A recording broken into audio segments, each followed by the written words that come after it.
Deməli, Cavid, başlayıram. İki başlı sözü amonimdir. Hansı mənaları daşıyır?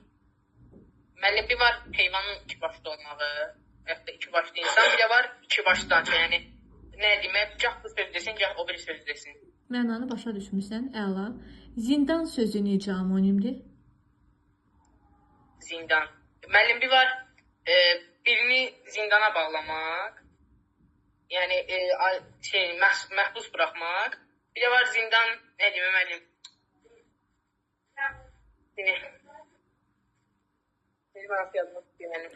Ola bilər ki, onu da bilərik. Deməli, bir həbsxana anlamında. Aha, dustaq evi. Bir də var ki, zindan çəkic, dəryazı və s. orada istifadə olunur. Zindan çəkic, alət kimi. Cavid elə bil başqa bir şey öyrənmişdi. Bunu indi xatırladın elə bil.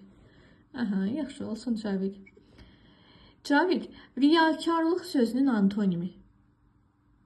Müəllim, nə deyim müəllim, səmimi. Səmimilik, səmimi sifətdir, səmimilik.